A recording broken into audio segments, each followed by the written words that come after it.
Bonjour à tous, je suis heureux de vous retrouver pour le 12e et dernier chapitre du cours consacré à politique et société dans la France du Consulat et de l'Empire. Ce cours aura pour thème aujourd'hui 1814-1815, la France sans dessus-dessous. Nous allons en effet examiner à travers ce dernier cours, donc, cette année un peu particulière, l'année qui démarre en janvier 1814 et qui s'achève, cela représente 18 mois en réalité, qui s'achève en juillet 1815, cette année qui sera marquée par quatre régimes pas tout à fait différents, puisque ce sont en fait des restaurations. L'Empire, au début de 1814 jusqu'à l'abdication de Napoléon le 6 avril. La première restauration avec le retour de Louis XVIII entre avril 1814 et mars 1815. Puis le retour de Napoléon, à nouveau, restauré comme empereur à partir de mars 1815 et jusqu'à sa seconde abdication le 22 juin 1815, qui ouvre la porte à nouveau à Louis XVIII. Nous entrerons alors dans la seconde restauration. Alors ces différents événements, nous allons les décortiquer en quelque sorte, en commençant dans une première partie par évoquer la campagne de France et dans un premier point les préparatifs de la campagne. En décembre, à la fin du mois de décembre 1813, vous vous en souvenez, Napoléon avait été fort agacé par l'attitude des députés qui avaient refusé de souscrire à ces projets de réorganisation militaire et qui souhaitaient d'abord la paix et ensuite davantage de liberté. Le corps législatif avait alors été prorogé. Ce qui n'empêche pas Napoléon, au début de l'année 1814, alors que les armées étrangères se pressent aux frontières de l'Empire, il y a près d'1 million de soldats qui sont mobilisés au sein de la 6e coalition, 500 000 sur le Rhin, dans deux armées qui s'apprêtent à pénétrer sur le territoire français. C'est une première depuis 1793. Pour la première fois, la France sera partiellement occupée puis complètement en 1814. Alors ces armées, il faut en dire un mot, c'est l'armée de Schwarzenberg, l'armée de Bohême, d'environ 200 000 hommes qui entrent dans le pays par la Suisse, l'armée de Silésie, commandée par le feld-maréchal prussien Blücher, d'environ 170 000 hommes, qui va rentrer en Alsace un peu plus au nord. Mais il y a aussi une armée du Nord qui menace la Belgique. Elle est commandée par le maréchal Bernadotte, le souverain suédois, qui lui n'entrera pas en France, mais ses troupes participeront à la campagne. Et il ne faut pas oublier non plus les troupes anglo-espagnoles qui font le siège de Bayonne au sud-ouest de la France. Ce sont environ 130 000 hommes qui vont eux aussi progressivement pénétrer sur le territoire français en occupant le sud-ouest de la France entre le mois de février et le mois de mars 1814. Donc face à ces forces coalisées, Napoléon cherche à faire revivre l'esprit de l'an 2, à mobiliser la population. Il va créer des corps francs, c'est-à-dire inciter les civils à s'engager, à prendre les armes pour harceler les troupes étrangères sur leurs arrières. Ces corps francs, essentiellement constitués dans l'est de la France, connaissent ailleurs un succès beaucoup plus mitigé. Ils sont généralement encadrés par d'anciens officiers de l'armée. Mais donc, hormis dans l'Est, finalement, leur rapport à la résistance est de peu d'efficacité. Il envoie aussi, je parle de Napoléon, des commissaires extraordinaires à travers le pays pour redynamiser les préfets. Ce sont souvent des sénateurs que l'on envoie sur place pour favoriser notamment la mobilisation des troupes. Il y a eu à nouveau une levée de 300 000 hommes en décembre, mais un certain nombre de ces jeunes conscrits rechignent à regagner leur caserne. Ces commissaires extraordinaires sont aussi chargés des réquisitions dans l'ensemble du pays, puisqu'il faut nourrir les troupes.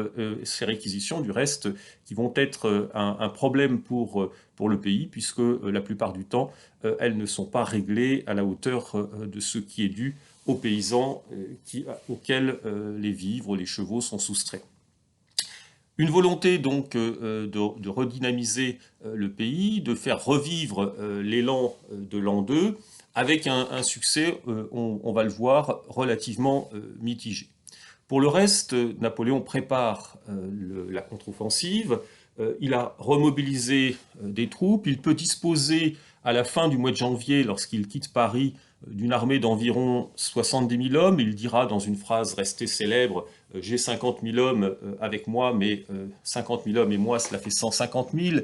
Évidemment, c'est une façon de dire qu'une armée commandée par Napoléon a plus de capacité à l'emporter qu'une armée sans Napoléon, mais malgré quelques succès militaires, cela va s'avérer finalement difficile de faire face à la 6e coalition. Il a organisé aussi le gouvernement. Avant de partir en campagne, il délègue le pouvoir à Marie-Louise, qui redevient régente, et il lui adjoint son frère Joseph, Joseph qui est nommé lieutenant général du royaume. Et c'est donc finalement un duo qui va gouverner le pays, sans toujours d'ailleurs s'entendre au cours des semaines qui vont suivre. C'est donc après avoir procédé à ces réaménagements que Napoléon part en campagne. Nous allons le laisser aller se porter en direction des armées de Blücher et de Schwarzenberg pour nous intéresser dans un deuxième temps aux Français face à la guerre. Deuxième temps de cette première partie. Je n'évoquerai en effet pas dans le détail les opérations militaires qui ont été conduites par Napoléon. Simplement, il faut rappeler que lorsqu'il part en campagne, le 25 janvier 1814, une grande partie du territoire français est déjà occupée, puisque les Alliés, comme on les appelle, ont envahi l'Alsace et la Lorraine, occupent la Champagne et même une partie de la Bourgogne, puisque la ville de Dijon a été conquise, et ils menacent également la région de Lyon, puisqu'une partie de l'armée de Schwarzenberg s'est donc portée en direction de Lyon.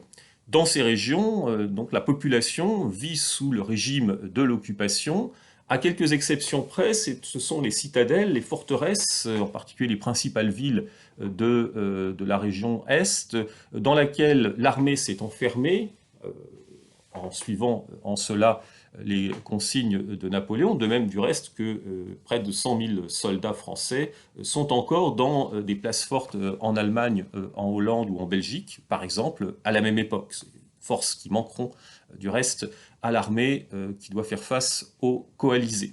Donc, hormis donc, ces populations qui vivent du reste des situations précaires, d'enfermement, avec les problèmes de ravitaillement que cela peut poser, on a affaire à une population qui est partiellement occupée, pillée en partie par les troupes étrangères, même si celles-ci ont reçu des ordres de ménager les populations civiles, puisqu'on prépare une recomposition, un changement de régime. Il n'empêche qu'il y a, comme dans toute guerre, des phénomènes de pillage, des viols également, qu'utilise du reste la propagande napoléonienne dans la presse où l'on relate les faits qui ont pu se commettre dans les régions occupées.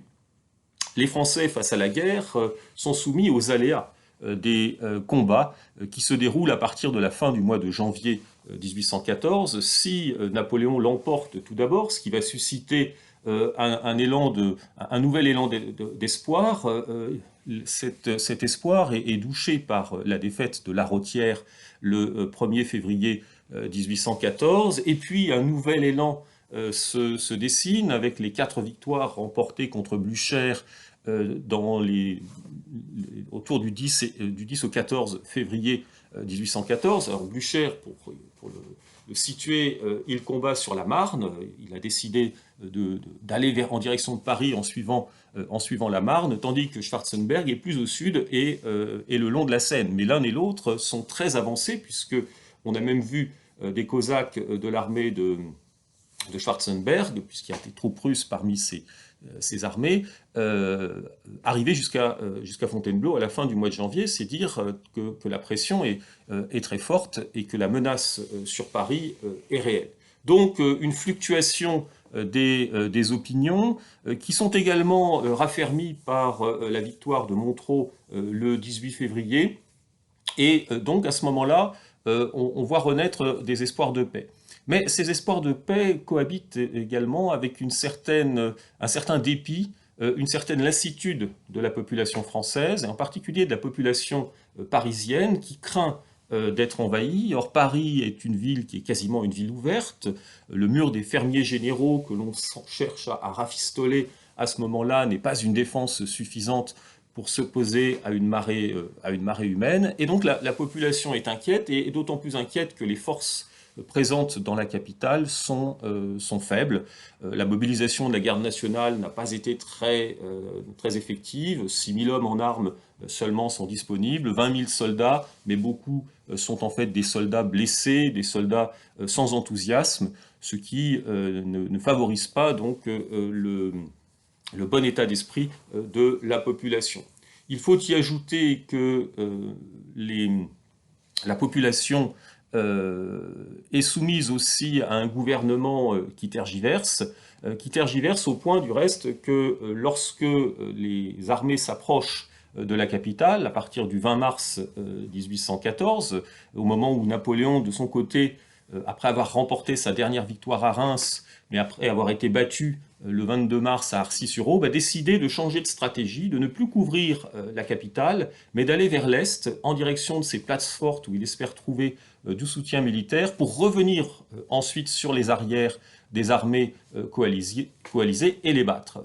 C'est un échec, puisque les armées de Schwarzenberg et de Blücher vont au contraire se concentrer sur Paris, et le combat qui s'engage le 30 mars va se traduire par un échec et par la décision du maréchal Marmont de signer un armistice avec les coalisés sous la pression de Talleyrand, ce qui va conduire donc à l'entrée des troupes étrangères dans Paris. Un Paris où ne se trouve plus Marie-Louise, la régente, ni le roi de Rome, que 2 jours plus tôt, on a décidé de faire partir en direction de la Loire, et ils vont s'installer à Blois, de même que la plupart des ministres, Cambacérès également, l'archi-chancelier, puis ils sont également rejoints par les frères de Napoléon, Joseph et Jérôme. Le départ du gouvernement de Paris, la capitulation de la capitale, vont conduire, et ce sera mon 3e point, à l'abdication de Napoléon. L'abdication de Napoléon, elle est préparée par toute une série d'éléments sur lesquels il faut rapidement revenir. À l'annonce de l'approche des coalisés en direction de Paris, Napoléon a décidé de revenir précisément vers Paris, mais il apprend à ce moment-là la signature de l'armistice par Marmont, et il se replie en direction de Fontainebleau et s'installe au château de Fontainebleau, avec encore l'espoir, car il conserve des troupes, avec encore l'espoir de pouvoir reprendre le combat et de pouvoir donc l'emporter. Mais cet espoir est rapidement déçu, d'abord parce que du côté de Paris, Talleyrand, qui depuis plusieurs semaines réunit un certain nombre de proches et prépare la suite. Il réunit dans son salon de la rue Saint-Florentin des hommes comme l'abbé Louis, comme Karl von Dalberg, comme Montesquieu, des hommes qui vont favoriser, Beugnot encore également, des hommes qui vont favoriser la transition. C'est lui qui s'est entretenu avec les souverains étrangers et qui a proposé qu'en échange de l'occupation de Paris, il favorise un changement de régime, et dès le 1er avril, il réunit les sénateurs, enfin 64 sénateurs sur un peu plus de 140, qui élisent, qui plus exactement désignent un gouvernement provisoire dont Talleyrand est le président, et le lendemain, le même Sénat va voter la déchéance de Napoléon, considérant que ce dernier n'a pas rempli ses obligations concernant la Constitution de l'an 12. On s'aperçoit que le Sénat finalement se rend compte assez tard que Napoléon n'a pas respecté les libertés telles qu'elles étaient prévues dans la Constitution de l'an 12. Le corps législatif suivra le lendemain et approuvera la déchéance. Et finalement, en quelques jours, c'est l'ensemble des élites civiles qui abandonnent Napoléon, qui peut encore compter sur des soutiens militaires, encore que dans la nuit du 4 au 5 avril, il apprend la défection, la trahison de Marmont, qui a laissé ses troupes quitter la ville d'Essonne, et donc la couverture militaire donc, entre Paris et Fontainebleau disparaît partiellement. C'est évidemment un revers pour Napoléon, surtout que dans le même temps, les maréchaux présents à Fontainebleau se démarquent de lui et lui conseillent d'abdiquer, ce qu'il finit par faire une première fois en faveur de son fils, mais les Alliés, le tsar Alexandre en tête, se refusent à cette solution, et finalement, le 6 avril 1814, Napoléon décide de signer une abdication sans condition, ce qui laisse la porte ouverte au retour en France de Louis XVIII. Louis XVIII a été appelé par le vœu du Sénat un peu avant, et c'est donc la préparation de la Restauration. L'abdication de Napoléon va se concrétiser ensuite par l'élaboration d'un protocole, d'un traité, le traité de Fontainebleau du 11 avril 1814, qui prévoit que Napoléon conservera son titre d'empereur, qu'il abandonne le pouvoir en France, mais qu'en échange, il recevra la pleine souveraineté d'une petite île de la Méditerranée, l'île d'Elbe, qui se trouve entre la Corse et l'Italie, et qui était depuis 1802 une possession française. C'en est donc fini provisoirement en tout cas, de l'Empire. Napoléon a même attenté à ses jours avant de signer ce fameux traité dans la nuit du 12 au 13 avril, mais la capsule de poison qu'il avait absorbée s'est trouvée éventée, et donc il a survécu à cette tentative de suicide et a accepté le 13 avril de signer ce protocole. 7 jours plus tard, il fait ses adieux à la Garde, c'est un épisode célèbre de 1814, se dirige vers la Méditerranée, où il rencontre une grande hostilité, notamment au sud de Valence, où la population royaliste le conspue, le menace même physiquement. Il doit se déguiser pour poursuivre sa route, aller prendre donc un navire qui l'emmènera vers l'île d'Elbe. Ce qui nous conduit dans une deuxième partie à évoquer la restauration, la première restauration, sous le titre « La France de la Restauration » et un premier point, le retour de Louis XVIII. Il n'était pas évident que la monarchie soit restaurée en France après l'abdication de Napoléon. Les Alliés, d'ailleurs, n'étaient pas tous sur la même longueur d'onde concernant le choix du régime qui aurait pu succéder à Napoléon. La République a rapidement été écartée, et donc on s'est mis d'accord sur la monarchie. On aurait pu aussi envisager une régence de Marie-Louise au profit du roi de Rome, mais vous avez compris à travers l'abdication que les Alliés n'en voulaient pas, parce que c'était finalement donner trop d'importance à l'Autriche, dont le souverain, François Ier, est aussi le grand-père du roi de Rome. On s'oriente donc vers le rétablissement d'une monarchie confiée à un des membres de la famille des Bourbons. Là encore, on aurait pu hésiter entre Louis-Philippe, le duc d'Orléans, la branche cadette, ou Louis XVIII, le frère de Louis XVI, et c'est finalement la solution qui est adoptée sur les instances de Talleyrand. C'est lui qui finit par convaincre les Alliés qu'au nom du principe de légitimité, il est logique que le souverain français soit celui qui, finalement, descend et l'héritier naturel du roi qui a été guillotiné en 1793. Et pourtant, à l'époque, dans la France de 1814, le souvenir des Bourbons n'est pas très présent, même si on va exploiter le moindre événement, comme par exemple le ralliement du maire de Bordeaux, le baron Lynch, à la monarchie, lors de l'entrée des Anglais dans la ville le 13 mars, le baron Lynch qui arbore le drapeau blanc, qui va devenir le symbole de la France de la Restauration. Et donc c'est aussi sur ce type de ralliement que se forge cette décision de rappeler Louis XVIII. Louis XVIII, qui est alors en exil en Angleterre, qui va rentrer après avoir envoyé son frère, le comte d'Artois, qui arrive à Paris le 3 mai, et qui prend un certain nombre de mesures favorisant donc, la restauration de la monarchie, mais pas de la monarchie d'Ancien Régime, contrairement à ce que certains de ses partisans, restés en émigration pendant 25 ans, auraient souhaité. Alors, il y a des symboles qui sont des symboles forts, comme le rétablissement, ou plus exactement l'établissement du drapeau blanc comme drapeau national, le retour des émigrés, y compris du reste d'une partie du haut clergé qui avait refusé le concordat de 1801, mais parallèlement, Louis XVIII, qui se proclame roi de France et non plus roi des Français, c'est-à-dire une manière de marquer sa réprobation des principes de 1789, il entend restaurer l'idée d'une monarchie de droit divin, mais parallèlement, dans le même temps, le texte constitutionnel qui est adopté est un texte de compromis.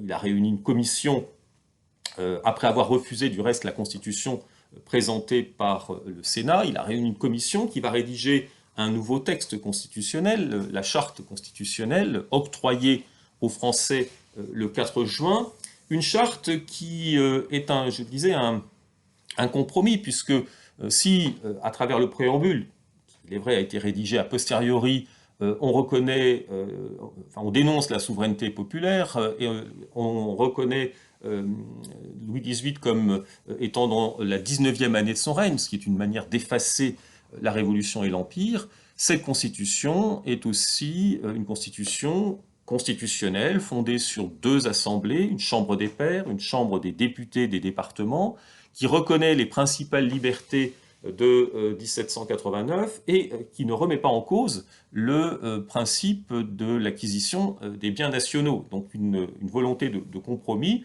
même si cette constitution instaure un régime fort, avec un exécutif entre les mains du roi, qui dispose de prérogatives importantes. L'autre élément de compromis que l'on peut observer, après ce retour de Louis XVIII, c'est le fait qu'il ait renoncé à une épuration massive des élites napoléoniennes, ce qui peut s'expliquer par le fait qu'une grande partie de ces élites se sont ralliées à sa personne, mais il y a évidemment quelques changements dans le corps préfectoral, mais qui ne sont pas majeurs, et puis surtout, les assemblées conservent, à quelques exceptions près, conservent leur rôle. Plus exactement, le Sénat se transforme en chambre des pairs et on en exclut simplement qu'un certain nombre de personnalités, en particulier les membres de la famille Bonaparte. Le corps législatif, lui, se transforme en chambre des députés. L'épuration est donc faible, elle est donc limitée à quelques administrateurs et surtout à ceux qui ont été les plus marqués à l'époque de la Révolution française.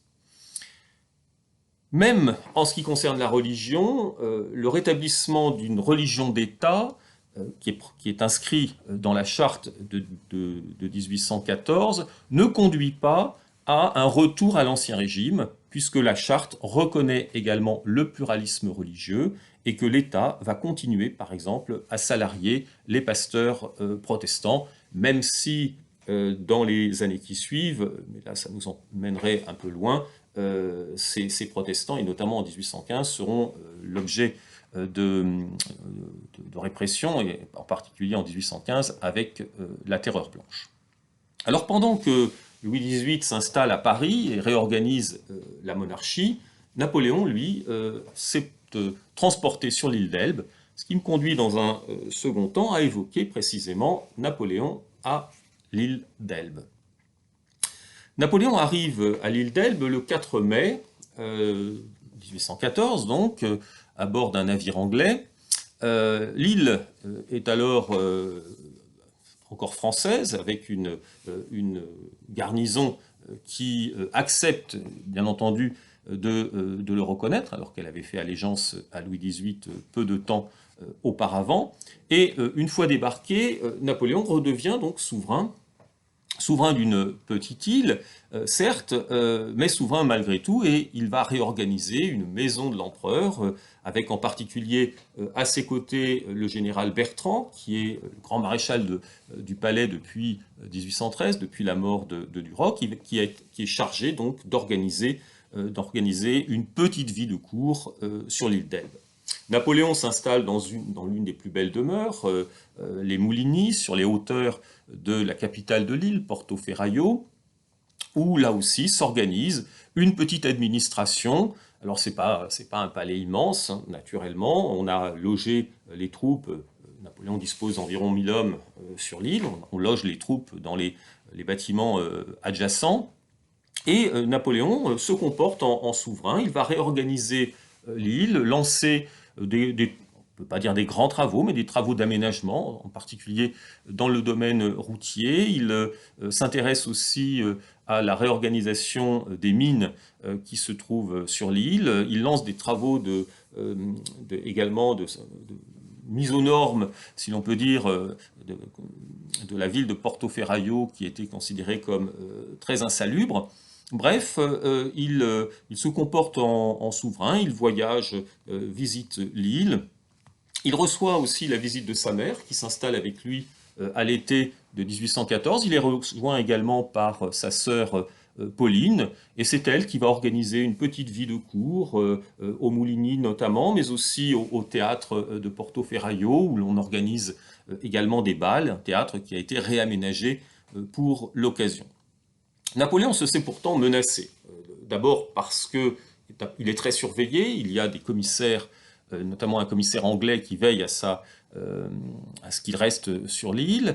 Il est surveillé aussi par les agents, des espions envoyés par le roi Louis XVIII, et la police de Louis XVIII, qui est alors dirigée par Beugnot, est très attentive à tous les mouvements qui peuvent être observés sur l'île, aux correspondances échangées entre Napoléon et le continent, et on parle même de projets d'assassinat de Napoléon dont la monarchie aurait voulu se débarrasser.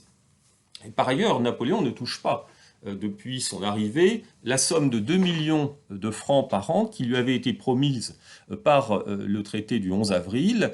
Il s'en plaint parce que cela signifie qu'il doit vivre sur les revenus de sa cassette, l'argent qu'il a emporté de France, et sur les revenus de l'île, mais insuffisant à ses yeux pour pouvoir vivre correctement.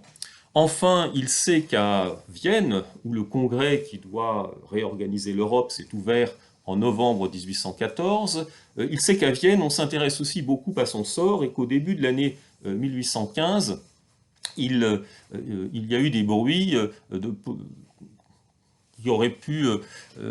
qui envisageaient de le déplacer de l'île d'Elbe, et on parle alors déjà, c'est Pozzo di Borg qui est le représentant russe, qui est un Corse qui avait été longtemps proche de Bonaparte avant de s'en séparer.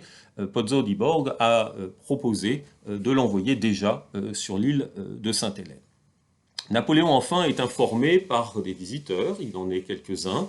Je pense par exemple au sous-préfet Fleury de Chaboulon, qui arrive en février 1815. Il est informé de la situation française, et il commence à comprendre que finalement la Restauration n'a pas réussi à séduire les Français, et c'est ce qui l'incite à envisager un retour possible en France. Pour le comprendre, ce retour, il nous faut tout d'abord évoquer dans un troisième temps les déçus de la monarchie. Alors, en France, la monarchie restaurée, dont on a vu comment elle s'était installée, a fait un certain nombre de déçus dans plusieurs milieux, et en particulier dans le milieu de l'armée. L'armée de Napoléon, en 1814, au moment de l'abdication, c'est environ 500 000 hommes, mais 500 000 hommes très dispersés à la fois en France. Il y a l'armée principale que commande Napoléon, mais il y avait les armées périphériques autour de Lyon, sous Augereau, autour de Toulouse, sous le commandement du maréchal Soult, dans le nord, sous le commandement du général Maison, et puis des troupes dispersées, il y en a en Italie, il y en a encore en Allemagne, bref, 500 000 hommes qui rentrent dans le pays, qui se retrouvent du jour au lendemain, pour une moitié d'entre eux, pratiquement démobilisés. Et en particulier, plus de 15 000 officiers vont être placés en demi-solde, c'est-à-dire, comme le nom l'indique, qu'ils ne toucheront que la moitié de leur solde. Ils sont en non-activité. En principe, ils doivent rester à la disposition de l'armée. Mais comme on veut éviter des foyers de contestation, ces officiers sont priés aussi de rentrer chez eux, c'est-à-dire dans leur lieu de naissance. Là, cela crée des crispations, cela crée des tensions chez ces hommes qui ont combattu, qui ont l'impression de ne pas avoir démérité, et qui sont ainsi renvoyés dans leur pénate.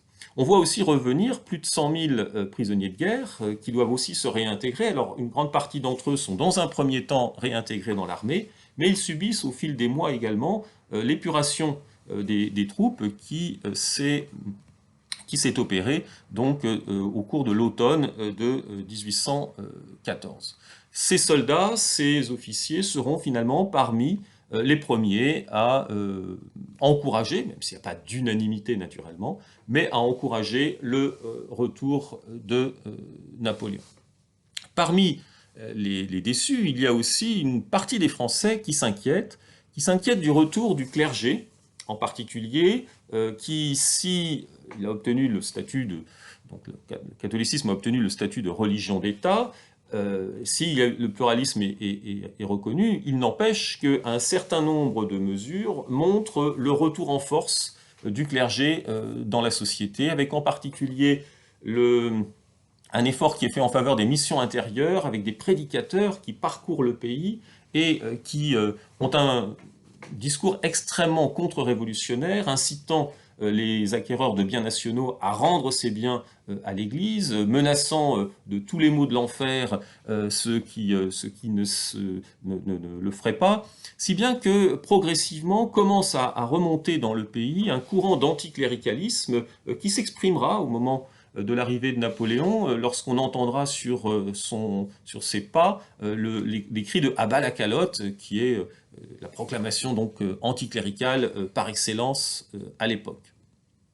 Donc des déçus de la monarchie qui s'inquiètent des menaces qui pourraient peser sur l'acquisition des biens nationaux. On parle déjà d'indemniser, ou enfin de rendre, le cas échéant, voire d'indemniser les propriétaires, donc une inquiétude qui grandit. Et il faut dire aussi que même si le pays, à l'issue du premier traité de Paris, même si le pays n'a pas subi de pertes territoriales, encore que, évidemment, la France a abandonné les départements annexés, les départements réunis, elle n'a pas été soumise, en revanche, au paiement d'une indemnité de guerre, mais le sentiment aussi que la France a perdu de sa grandeur par rapport à l'époque de la Révolution et de l'Empire est présent, et l'idée aussi que le souverain, finalement, est un souverain rentré dans les fourgons de l'étranger, contribue aussi à le décrédibiliser auprès d'une partie de l'opinion. Alors c'est dans ce contexte donc d'une forme de rejet de la part d'une partie de la population française de Louis XVIII que se met en place le retour de Napoléon, que nous allons évoquer dans un troisième point, les 100 jours, une troisième partie, les 100 jours. Premier point, le retour de Napoléon.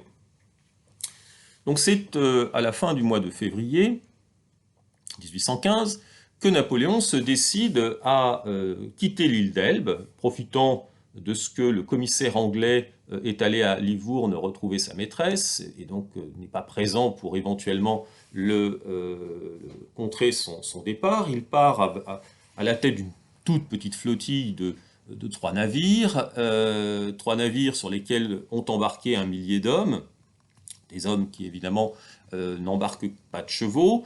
Alors ce sont, cela dit, des hommes, pour une partie d'entre eux, relativement aguerris. Près de 600 avaient suivi Napoléon depuis Fontainebleau en 1814. Il y a parmi eux des lanciers polonais, d'autres ont été recrutés depuis, en particulier en Corse. Mais c'est une armée qui est relativement aguerrie, même si elle est peu nombreuse. Cette armée et son chef débarquent à Golfe-Juan le 1er mars 1815 et décide, après d'ailleurs une déconvenue, puisque Napoléon avait envoyé une petite escouade s'emparer de la place forte d'Antibes, mais les soldats sont faits prisonniers et la place forte reste fidèle à Louis XVIII. Donc après cette petite anicroche, Napoléon décide de prendre la direction des Alpes. Il aurait pu, ça aurait été la logique, longer la Méditerranée et envisager de repartir en direction de Paris par la vallée du Rhône.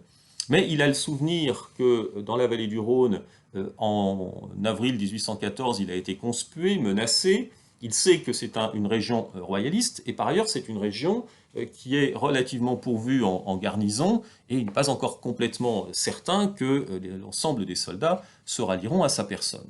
En traversant les Alpes, c'est-à-dire en prenant cette route qu'on finira par désigner seulement dans l'entre-deux-guerres la route Napoléon, qui passe par Sisteron, par Gap, jusqu'à Grenoble, en passant par la route, et surtout alors qu'on est encore en hiver, il sait qu'il aura des obstacles physiques, une montagne à franchir, mais aussi qu'il y aura très peu de troupes sur son passage. Et c'est de reste ce qui va se passer, puisque dans les premiers jours, alors que les autorités ont été prévenues, bien sûr, mais sont incapables de mobiliser rapidement des troupes pour faire face à son avancée, il se heurte à une relative indifférence, et puis au bout de 3 jours, c'est un véritable enthousiasme qui se développe sur son passage. Les paysans des régions traversées accourent, l'acclament, et puis surtout, il obtient le ralliement d'un certain nombre de soldats, et notamment lorsqu'il arrive aux abords de Grenoble, où il a d'ailleurs des contacts, il avait envoyé des émissaires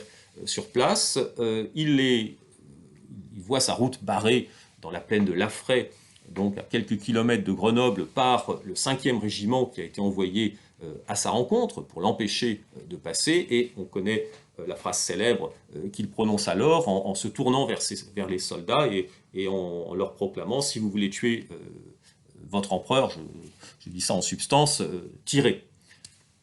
Aucun soldat ne tire, au contraire, ce ralliement, qui sera suivi d'autres, en particulier du ralliement du colonel Labédoyère peu de temps après, mais aussi du maréchal Ney qui avait promis à Louis XVIII de ramener Napoléon dans une cage de fer et qui finit par se rallier à lui, le rencontrant alors qu'il traverse la ville d'Auxerre. Donc un ralliement de l'armée qui n'est pas général, mais qui est assez large, dès les premiers jours de la remontée de Napoléon, un échec à l'inverse de l'armée de Louis XVIII qui a été envoyée contre Napoléon, en particulier sous le commandement du duc d'Angoulême dans le sud-est, mais qui va échouer finalement à s'interposer contre l'armée de Napoléon, si bien qu'on peut parler d'une reconquête qui, sur le plan militaire, s'est opérée sans véritable combat, et du reste avec des pertes très faibles. Il n'y a guère que dans l'Ouest où l'on s'est un peu plus activé, mais là encore, très rapidement, au moins dans un premier temps, l'armée napoléonienne, l'armée ralliée à Napoléon, va prendre le dessus et contraindre les princes. Dans le sud-ouest, c'est par exemple la duchesse d'Angoulême qui s'était organisée chef de guerre. Ces princes vont être contraints à nouveau à l'exil. Alors, ce retour de Napoléon, il est ponctué par l'arrivée d'abord à Grenoble au bout d'une semaine, puis à Lyon. À Lyon, où le 13 mars, Napoléon proclame finalement son intention de rétablir les grands principes de la Révolution. Il s'inscrit dans l'héritage de 1789 de manière très forte, alors avec des symboles. Le symbole tout d'abord de rétablir le drapeau tricolore en lieu et place du drapeau blanc, en affirmant le principe de la souveraineté nationale et en annonçant la rédaction d'une nouvelle constitution et la convocation de l'électorat pour former une nouvelle assemblée, ce qui est là aussi finalement renoué avec l'esprit révolutionnaire. Et c'est aussi une manière d'affirmer que des erreurs ont été commises au moment de l'Empire, puisqu'une nouvelle constitution signifie que on abandonne en quelque sorte la constitution de l'an 12, même si Napoléon, on va y venir dans un instant, n'a jamais totalement voulu y consentir. Donc des gestes symboliques qui se confirment par la suite lorsque Napoléon arrive à Paris le 20 mars 1815. Louis XVIII est parti rapidement, il a quitté les Tuileries. Du reste, Napoléon, quand il se réinstalle dans son bureau, quelques heures après, découvre encore un certain nombre de papiers qu'il y avait laissés. Louis XVIII a décidé de ne pas résister, alors qu'il s'y était engagé, de ne pas rester à Paris pour mener éventuellement la lutte contre Napoléon, avec un certain nombre de ses partisans, de ses gardes du corps. Il prend la direction du Nord, il est accompagné par un certain nombre de jeunes artistes, de jeunes écrivains, ou en passe de le devenir, comme le peintre Géricault, comme Alphonse de Lamartine, comme Alfred de Vigny, qui vont suivre ce véritable chemin de croix. On est à l'époque, en plus de la Semaine Sainte, titre que retiendra le romancier Aragon pour décrire ce départ de Louis XVIII vers Gand. Donc c'est un départ qui scelle en quelque sorte l'échec de la monarchie restaurée en ce mois de mars 1815. Napoléon est donc à Paris, et je le disais, un autre signe qui montre sa volonté de renouer avec l'esprit de la Révolution, c'est lorsqu'il compose son gouvernement, il fait appel à un certain nombre de figures. Alors Cambacérès, naturellement, qu'il a secondé pendant toute la période du Consulat et de l'Empire, mais dont il n'oublie pas également qu'il est un ancien régicide, conventionnel régicide. Il rappelle également Fouché, qui est dans le même cas, et aussi Carnot. Carnot, opposant à l'Empire, opposant au Consulat à vie, opposant à l'Empire, qui avait été brièvement ministre de la guerre au début du Consulat, qui est rappelé pour être ministre de l'Intérieur. C'est tout un symbole. Lazare Carnot, c'est celui qui a remporté la victoire en l'an 2, membre du comité de salut public. Donc c'est tout un symbole que de le voir revenir au gouvernement. L'objectif de Napoléon est bien clair, c'est de restaurer l'esprit de la Révolution.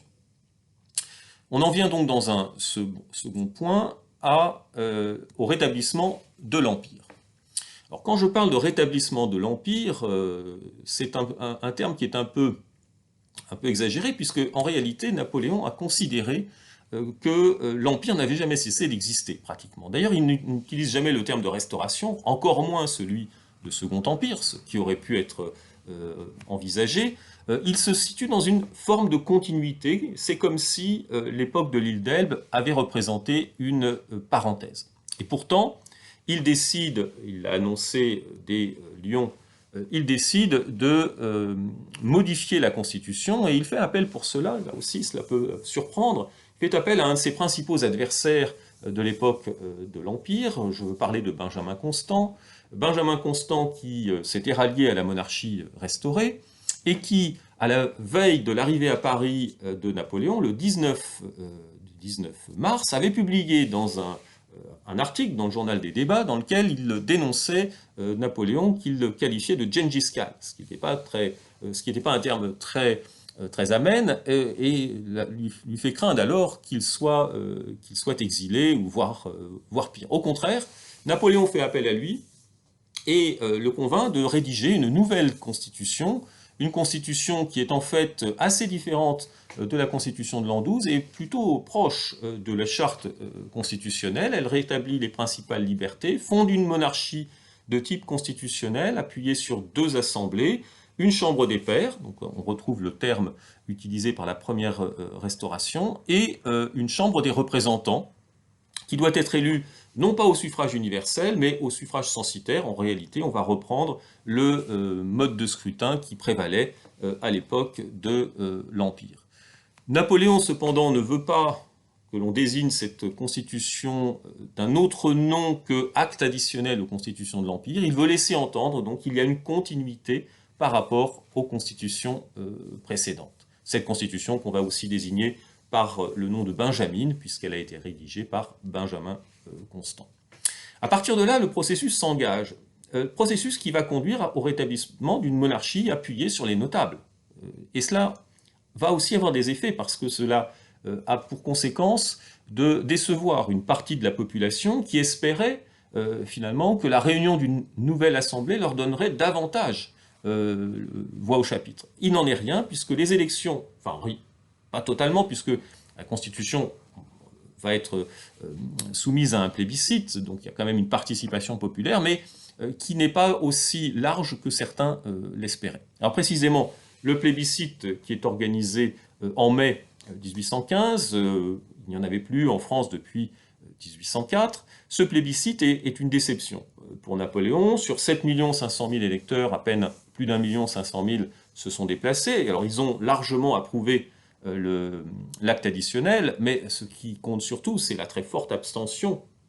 Près de 4/5 des Français ne se sont pas déplacés. très forte abstention, notamment dans les régions de tradition royaliste, l'Ouest, le Sud-Est, la région toulousaine par exemple. Donc c'est un échec incontestablement. Les Français ont admis le retour de Napoléon, mais ne manifestent pas un enthousiasme pour lui. Même chose pour les élections. Alors ces élections législatives qui sont organisées au mois de mai également, sur la base, je l'ai dit, du mode de scrutin de l'Empire, c'est-à-dire qu'on vote dans les collèges de département et dans les collèges d'arrondissement. Les collèges de département élisent une partie des députés, les collèges d'arrondissement une autre. Au total, ce sont 92 000 notables qui sont invités à voter. Moins d'un sur deux participe aux élections, 46% pour les collèges d'arrondissement, parce qu'il y a une plus grande proximité avec le domicile, mais 36% seulement des électeurs des collèges de département.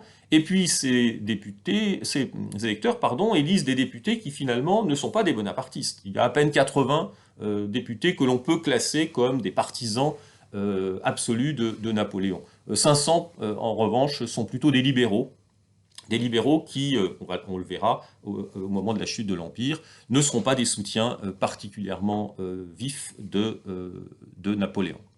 Enfin, Napoléon avait aussi décidé de faire élire les maires des villes de moins de 5 000 habitants par les électeurs, et cette fois-ci au suffrage universel masculin. Mais là encore, c'est une déception, puisque dans 80% des cas, sont réélus les maires qui étaient en place, c'est-à-dire qui avaient soutenu la monarchie restaurée. Alors certains avaient auparavant soutenu l'Empire, mais ce sont des notables locaux qui ne sont pas des partisans donc nécessairement de Napoléon. On avait voulu s'en débarrasser. Là aussi, c'est un échec. C'est dire qu'en un mois à peu près, en 2 mois, entre le 20 mars et la mi-mai, entre l'enthousiasme qui accompagne le retour de Napoléon et les résultats des élections, un tournant s'est opéré. Très rapidement, une versatilité de l'opinion apparaît, mais cette versatilité, elle peut se comprendre. Elle peut se comprendre parce que Napoléon, malgré ses promesses, n'est pas parvenu à engager un processus de pacification. Lorsqu'ils ont appris à Vienne que Napoléon était revenu en Europe, sur le continent plus exactement, les alliés qui sont en train de négocier, qui se disputent même, ont décidé de le déclarer hors la loi et de lui faire la guerre jusqu'au bout, c'est-à-dire jusqu'à obtenir sa destitution complète. Du côté de Napoléon, cela a conduit à remobiliser des troupes. Il rappelle les soldats qui avaient été démobilisés depuis le printemps de 1814. Alors il ne met pas en place une nouvelle conscription, il en connaît l'impopularité, mais il renvoie quand même dans l'armée un certain nombre de jeunes gens qui pensaient en être débarrassés. Il va aussi mobiliser la garde nationale, ce qui, là encore, soulève un certain nombre de contestations, et ce n'est pas un hasard, du reste, si en mai, une partie de l'Ouest se soulève, comme l'Ouest s'était soulevé en 1793 contre la levée des 300 000 hommes, eh bien, la mobilisation va susciter une nouvelle guerre civile, en Vendée notamment, et plus généralement dans l'Ouest, au cours des mois de mai et de juin, obligeant Napoléon à envoyer une armée d'un peu moins de 10 000 hommes, commandée par le général Lamarque, qui, disent les observateurs, fera défaut à Waterloo le 18 juin.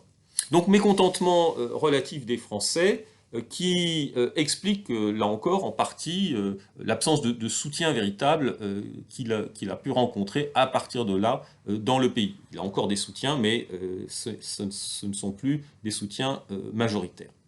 Ce qui m'amène, dans un troisième et dernier point, à évoquer l'échec final. Napoléon donc, a préparé une campagne militaire qu'il engage le 14 juin 1815. Son objectif, alors que les troupes étrangères sont en train de se mouvoir en direction du Rhin, autrichiens et russes notamment, son objectif c'est de prendre les devants, de passer à l'offensive. Il aurait pu aussi adopter une stratégie défensive en s'appuyant sur les forteresses du nord et de l'est de la France. Non, il passe à l'offensive et en direction de la Belgique, parce qu'en Belgique, la Belgique a été rattachée à l'issue donc de la fin de la campagne de 1814 au royaume des Pays-Bas. En Belgique se trouvent des armées d'occupation, une armée anglo-hollandaise commandée par le général Wellington, qui est le général en chef de l'ensemble de la coalition, et une armée prussienne commandée par le feldmaréchal Blücher.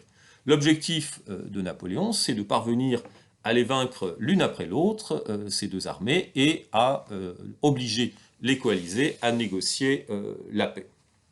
La campagne commence avec un relatif succès, puisque les armées de Napoléon sont vainqueurs alignés et aux quatre bras, alignés contre les Prussiens, aux quatre bras contre les Anglais le 16 juin, mais lors de la bataille décisive qui s'engage le 18 juin, à peu près en milieu de journée, là, Napoléon se heurte à une résistance inaccoutumée, qu'il n'avait pas prévue, des troupes de Wellington en particulier, et finalement l'armée française finit par être débordée à la fin de la journée avec l'arrivée d'un renfort prussien qui, là encore, n'était pas attendu, ce qui contraint l'armée française à faire repli en direction de la France, mais en ayant essuyé de lourdes pertes. Seul finalement le corps d'armée du maréchal Augereau, qui combattait les Prussiens du côté de Wavre, a pu s'en sortir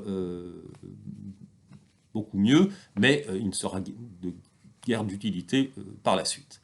Napoléon rentre alors à Paris.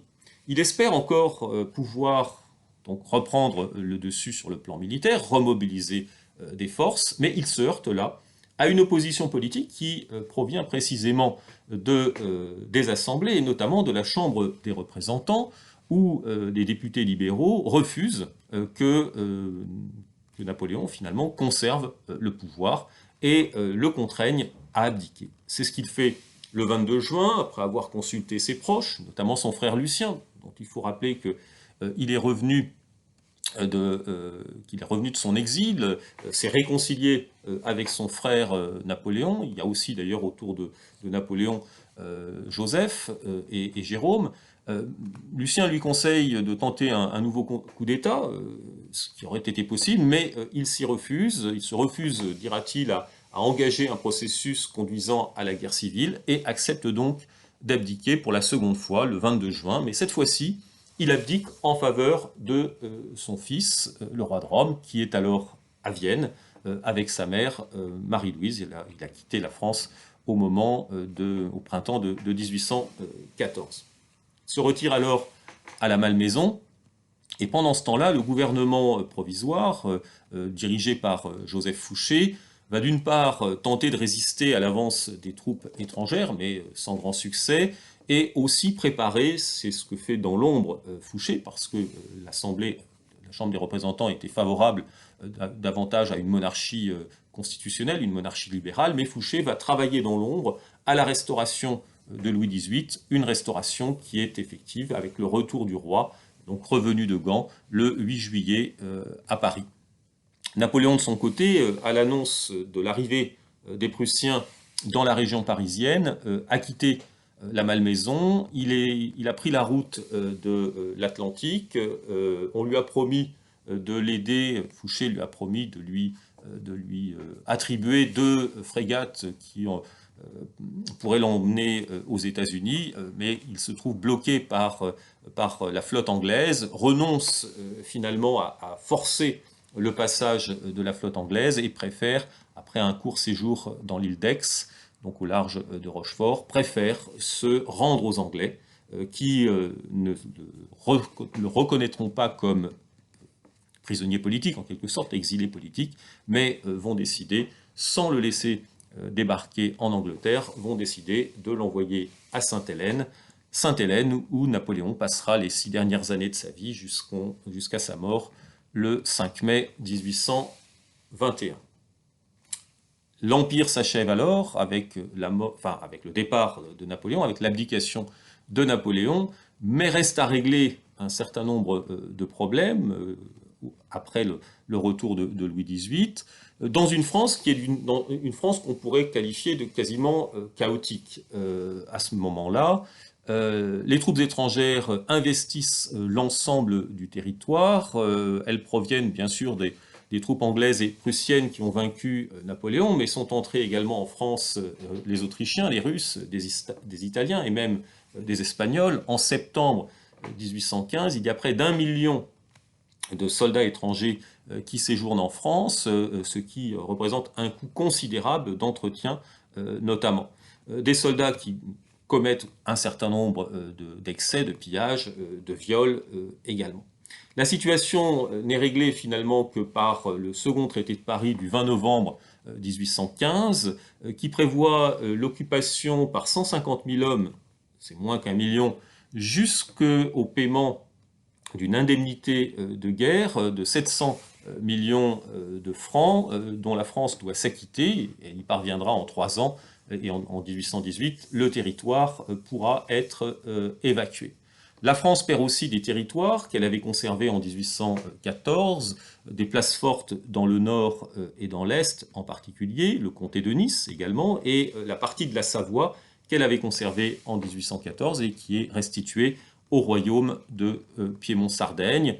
Enfin, la France, ce qui n'avait pas été prévu par les traités de 1814, doit restituer au pays concernés les œuvres d'art et les archives qui avaient été emmenées en France depuis les débuts de la Révolution française. Tout cela montre le coût qu'a représenté pour le pays cette expérience des 100 jours, cette expérience de Napoléon, qui explique aussi l'état de l'opinion publique. En 1815, Napoléon n'est plus aussi populaire. Curieusement, il le redeviendra très rapidement, et la légende noire qui sévissait donc au lendemain de sa chute va très rapidement laisser place à une légende dorée qui prendra encore plus d'importance au moment et après sa mort en 1821, où Napoléon redevient une sorte de héros national, et la plupart des régimes qui, après la Restauration, se succéderont, la monarchie de Juillet, Seconde République dans une moindre mesure, et surtout le Second Empire, s'appuieront sur cet héritage de Napoléon.